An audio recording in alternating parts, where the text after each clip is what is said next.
Welcome to another episode of the Leora podcast. I hope all our listeners are doing well. I'm very excited for today as we're joined by renowned holistic business and personal mindset coach, Panch. Now, you're a very successful mindset coach, and I know that you use quite a few alternative therapies as well in your practice. Can you introduce yourself and tell us a little bit about how you ended up in this work? Of course, yes. Firstly, thank you so much, Esha, for giving me this opportunity to be on Leora app podcast. It's very, very exciting for me. And greetings of the day to our audience. So my name is Panch, and I'm a mindset alchemist. Now, you'd be thinking, what is this fancy word about? And I did that purposefully so that I can grab the attention of our audience. Quite self-proclaimed, I know, but based on science, at any given point, we have only 47% of our attention in the given moment. So where is the balance 53 odd percentage gone? So it is actually mind wandering.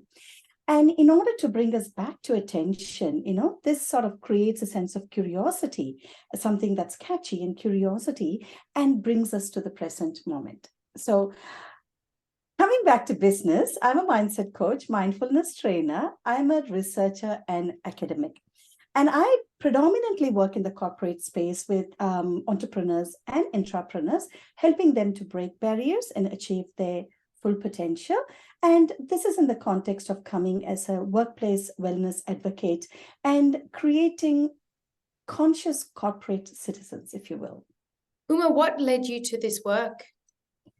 Well, I think, Esha, it was just my desperation that was an inspiration and led me to this work. Mm-hmm. Because working in the corporate space, I was totally burnt out at one point in my life, and I needed a solution. At the same time, I was not a person who would want to go into medication to deal with, stresses and burnout, because it came to a point where I was having psychological and physiological cascading impacts because of stress and burnout. And then when I was researching and finding out, okay, what could be some alternate option, I stumbled upon meditation. At the same time, I didn't seem to find myself as a person who could be sitting down like a Zen and, doing meditation. Then the sweet spot was mindfulness, if you will, and it integrates meditation as an aspect of it. So I guess it was just my personal journey that led me into mindfulness. So how do you define mindfulness? Great question. So mindfulness is the awareness that arises from paying attention on purpose in the present moment and non-judgmentally. This is a definition by John Kabat-Zinn, who pioneered the aspect of mindfulness, who brought it into the mainstream science and did a lot of research around this, and it came into the clinical setting. However, it's very recently that it's come into the limelight of the organizational behavior setting. Right. And what's the difference between mindfulness and meditation? Brilliant. Now, as I said, mindfulness, it integrates a couple of aspects into it, like being in the present moment, being non-judgmental, compassion, and it's just a state of acceptance and awareness. Now, meditation is more of a formal practice that allows us to develop the aspect of mindfulness. So it's more of a structured, formal thing that we sit and we do. But with mindfulness, it is a lifestyle. You wake up being mindful, you have your tea mindfully, you listen mindfully, you speak mindfully. So it's all about doing things in the present moment. Like, say, for example, normally when we grab a glass of tea, what do? We just drinking, thinking. But here, you savor every sip that you drink, and you taste it, and you feel the senses of the taste, the aroma. So that's how being in the moment. So that is basically the difference between mindfulness and meditation. Why do you think it's important to bring these practices into the workplace now? Why is now the best time for organizations to think about bringing in practices more than just an EAP that is, talk therapy? Why is holistic practices such a crucial sort of aspect of the evolution of workplaces? Oh, wow. See, in today's world, we think too much, we seek too much, and we want too much. This is by Eckhart Tolle. I love this definition. And see, this quote, and we are human beings. However, we've ended up being human doings. And we're doing. And this just in my case, and I just absolutely forgot about the being aspect of the human being. And so what mindfulness helps us to do is learn the art of being when doing.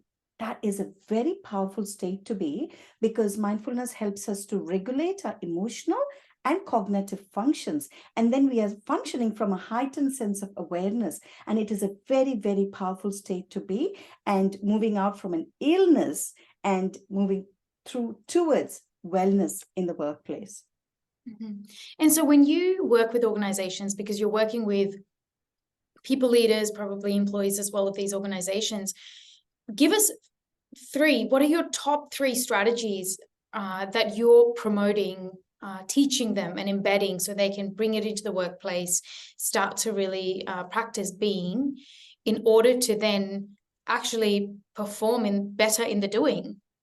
Yeah, definitely. Before we think about, bringing this into the workplace, why do we have to bring this into the workplace? Because stress has been, it's a common phenomenon in the workplace, right? But at the same time, it's very, very complex. And because of the high pressure work environment, it's fast paced, and we are juggling multiple competing priorities. Now, more than ever before, it's been defined. The World Health Organization looks into it as one of the epidemics of the 21st century, and chronic stress leads to burnout, which has been also recognized as an diagnosis. So basically, it is a real problem. And what mindfulness helps us to do is have the leaders can bring in a proactive approach to dealing with illness in the workplace. And the strategy is definitely a mindful-based intervention. And what does a mindful-based intervention look like? It is giving the employees, the leaders, an opportunity to understand the coping mechanisms with stress. Now, are we in a world where we can completely eradicate stress? That's not even possible. And in fact, there's also research says that a little bit of stress is good. And it also came in this, one of the Netflix called, I think, Live to 100. And it talks about how if we have the right resourceful active coping mechanism for stress, it's even good in some ways. So learning mindfulness through an intervention, and basically, again, it's not something like you do overnight, you do one day and, oh, I'm mindful, or I can reduce my stress. It is a process. It's first of all learning the mechanisms of mindfulness, the processes of mindfulness, the theory bit, if you will, and also then practically applying it as you learn. So it is an 8-week intervention is what is really best recommended, or at least a 6-week minimum. But then that helps the participants to understand how mindfulness works and then integrate it into their life. Mm-hmm. Share a few of those strategies, if you will, because yeah, I absolutely agree with you. I think, we're in a very noisy world. There's a lot of information, there's a lot of pressure, there's a lot of just distractions, if you will. And I think now with this opportunities of exercising flexibility and individuals being able to work from home, it also further removes the structure that I think we had, even the separation, the delineation and the lines between work and family and home. And so I think all of that, and because we were kind of thrown into that mix post-COVID, as opposed to it being something that we actually asked for, we planned for, we structured, it was something that was just kind of, it organically happened. So point being, the things that you're speaking about and reducing that level of stress and tension in the workplace is just imperative. There's also new legislative changes, which was led by the state of Victoria first, and now will be moving into other states, is the WHS and the psychological safety, the responsibility that employers have towards supporting the well-being and the psychological impacts in the workplace. So we, imagine you've got an organization that you're working with. Are you generally working with people leaders and middle management, or are you working with anyone in the organization to incorporate strategies? Where does your work best fit in to business? It best fits in at an organizational level. Yes, we can do it in phases. We can start with the leaders, then the middle management, and then we can do with the other team members. But actually, it has to be a collective mindfulness, because I can be an absolutely, rock star in being mindful. But then if I'm in an environment where other people are being unconscious and, just working from in an autopilot mode without compassion, being very judgment or not being in the moment, that's not going to serve. So it is more at a collective level. And I'm pleasantly, when you said about, the legislation that's being passed, yes, because it's all about psychological capital, right? And when mindfulness, there's this lovely quote by Michelle Bunton that goes in that when mindfulness is fully integrated into leadership, exponential progress happens. And hence, also, not just that, as you said, it's more of a corporate social responsibility, and to take care of employees, it's their social well-being. And in doing that, we are also contributing to the UN Sustainable Development Goal, good health and well-being. That is the number 3 goal, right? So the way to do that is definitely doing this at a complete organizational level to build conscious corporate citizens. And the way we do that is teaching them these principles of mindfulness, as I mentioned. There are 6, 7 elements of mindfulness. They learn each aspect. How to be more accepting of yourself and others, how to be non-judgmental, how to be in the moment, and all these creating that level of awareness. So when they start learning all these aspects, compassion of mindfulness, and start integrating it on a day-to-day basis with their team members, with their leaders, with their subordinates, you can start seeing a total shift in the level of consciousness in the corporate space. Yeah, absolutely. So Uma, I'll share with you some strategies that we did on a practical level, because we've been practicing mindfulness in my business, Afia Care Services, for more than 5 years. I introduced meditation practices within our business because that allowed me to free myself from depression, mental health, stress, etc. And so because I was seeing so much personal benefit, I started to introduce some of these things in our workplace. So some of the things that we did, as an example, 5-minute meditation, mindfulness, before we started any meeting. Now, sometimes you have 4 or 5 meetings in a day, and especially for leaders, they do. So, of course, there was some leniency there that you didn't have to do it before every single meeting. But effectively, at a minimum, 1 meeting a day, we would start with 5 minutes of meditation practice, and we would just listen to soundtracks, etc. Now we've got, of course, the Leora app, which we promote quite actively, but there's the meditation. I took a leaf out of the practice from the YPO organization around the 1-word opener. Yeah. Where one of the things that we would do is, if we're starting a meeting or a workshop or a facilitation, everyone would start with a 1 word. Now, this gave an opportunity for each individual in the meeting or the workshop or whatever we were about to do collectively to become incredibly present as well, and also aware of how others were feeling in the group and where they were in terms of mindset. So if there's 6 people in the group, and generally the leader would start the 1 word because they can set the right example.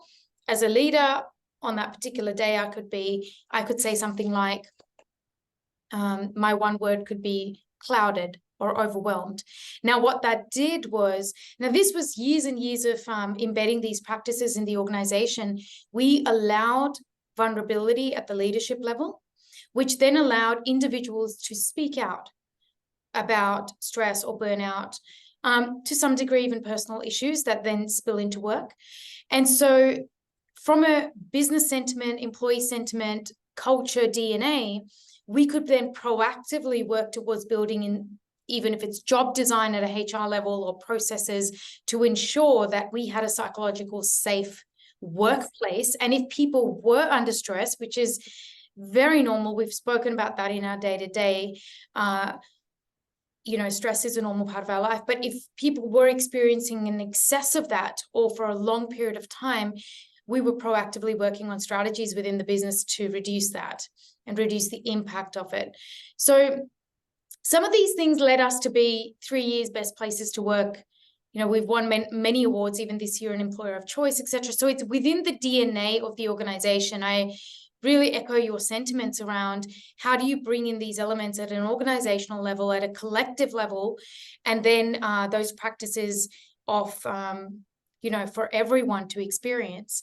And they are very much building in self-awareness and awareness of others, really. And then and from there, it stems all of the decisions that's made in the organizations that are values-based, considerate and compassionate towards, are we creating impact on an individual level, for a client level, stakeholder, etc., and then whole society, because that's the whole role of business, is to impact society.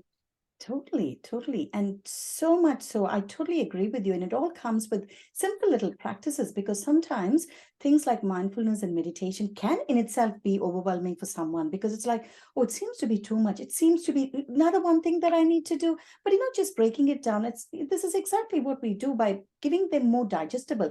First thing, it has to be very personalized. So we make it very personalized to that team and have a particular ritual. And then that ritual, we need to integrate it on a daily basis, like, a routine. Have cues and have it as a daily routine. That is the routine that's going to build a habit in the long term and make it more sustainable. And this definitely is different from businesses to businesses. Each organization might be in a different setup. As you said, some might be working from one location, people are working from other locations, and different time zones. We are so much globalized now that we're even working in different time zones. So how can we bring that all together in a way that works for everyone, which is more flexible as well? So simple things like before starting, and even things like every day, there's this, it's for nurses that I implemented it. What they had to do is every morning they have a small 5-minute catch up, just like you, and then write on and affirmations on, a board, and write, what comes up for them one day. Other days could be something that comes up from them for what you said, or I'm just feeling cluttered today. I'm just feeling a bit lack of clarity today. Oh, I just feel grateful, whatever that is, just to express, because I think expressing themselves as well. So there are so many ways to do it. But I think what is the best way is to first understand the need of the organization. What is it that these employees are going on at the moment, and what might be a common thread that we can use a system, because there's so much we could be doing inside this, isn't it, Esha? Like from breath work to meditation to mindfulness to just sitting and having stretches, chair yoga. So much can be integrated. But I think where this really will make a difference for the participants is to find what they really need and then make it to their requirement. Absolutely. So one of the things you just mentioned, breath work, and I do want to speak about this, because I think this is one thing that when we talk about stress, where breath work just takes you almost instantaneously from your parasympathetic, nervous system of kind of that stress response, the reaction and the fight or flight, to your sympathetic system, which is very much about coming from a place of grounded centerness, clarity, and literally peace. So breath work is one of those things that can be done privately. You don't need any resourcing around you. And if individuals learn this, right, it can be incorporated in their day-to-day very easily. 5 minutes, and you can literally use your breath to calm yourself down. So how are you using that in your part of your program? And do you have one of the breathwork strategies that you can demonstrate right now that, someone can take away from this podcast? Yes, definitely. So breath work is very powerful. Again, as you said, it can be done anywhere at any time. Of course, not when doing things like driving or the stuff, but generally there's no certain place that you can't do your breath work, right? Anybody feeling anxious at any point in time, just feeling a bit uncomfortable, all they have to do is just ground themselves in that moment. So your breath is your anchor. And in order to do that is just deep inhalation. So for me, anything that I do have various type of breath work that I do. One is a little bit complicated, or not too complicated, but like obviously you do your inhale and exhale. So you take your deep breath in through one nostril, hold for 4 breaths, and then exhale for 16 or 8. So you have the 8-4-8. There are various types and counts of breath work. But I think the simplest that everyone can do is when we sit down, just sit down quietly and take a deep breath in, like hold the breath for probably a few seconds and then exhale. It's as simple as that. And just as you said that, the moment we start doing that, the slow breathing helps us to calm down our autonomic and central nervous system and just grounds us. And that psychological relief that we get from that stress that happens at that moment, because it's all the flight and fright response, right? But just that moment of calmness and grounding with a deep inhale and deep exhale is all that we have to do for starters. But those who are really very good with their basic forms of breath work can go into in-depth breath work, like the 4, 8, 16 inhale, exhale. There are various forms of breath work that can be done. But I think simplistically, what's really workable is this. And there is so many research that talks about, one was, I think the breath, it's called the psychological health work by Zarko et al. This was released in 2018, and it talks about how breath control can change one's life. I think if anybody wants to check out that, please do check out that article. It's very, very interesting and helps us to learn more about what scientifically happens when we do breath work. So definitely one thing that most often happens here, it increases your alpha waves as opposed to the theta. So the brain wave changes when we do breath work and meditation, which is really calming and grounding. And then we can then from that place deal any level of stress. So rather than reacting to situation, we are in a much more composed state to respond to situations. That's fantastic. I know you said that you can do it anywhere except driving. I often do it when I'm driving because there's no one in the car. I'm alone. Yeah. And it's just one of those times where, like you said, like the breath work, there are some complex sort of processes that you can use. There's different types of sort of activities, but the most simple one is just like box breathing, 4 seconds, inhale, exhale, etc., and then just keep going through that cycle. Yeah. As long as it's deep, slow breathing, and then deep, slow, exhales, that's exactly what we need to come back to the power of the breath.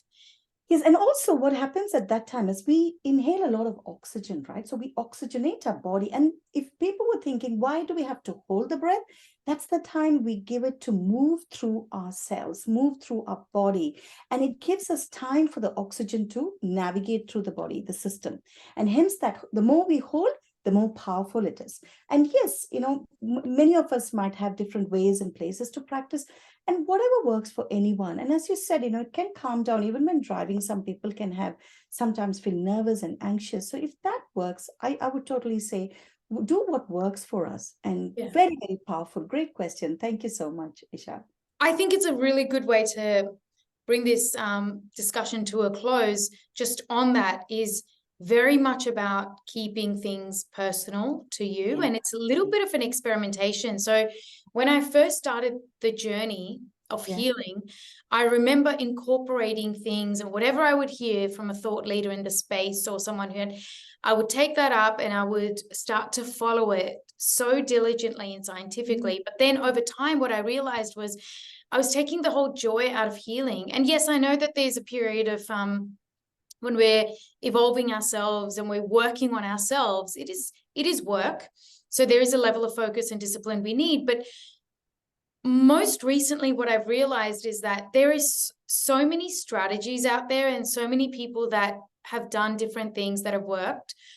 And I have to experiment and then do things that my body and my mind and my soul is responding to. And if that feels good, it's like really working with your own instincts and your own awareness. If it feels good, continue it. If it doesn't, I drop it. And then the other thing is that as we age and grow, mature in terms of our actual age, we also change, like our habits change, our responsibilities, our priorities change. So it's okay to also modify our practices based on where we are in our life. Like the whole process doesn't need to be as scientific as we think it is, right? It's about just playing with it, experimenting, and then landing on things that feel great or make you feel great and allow you to go deep in the moment.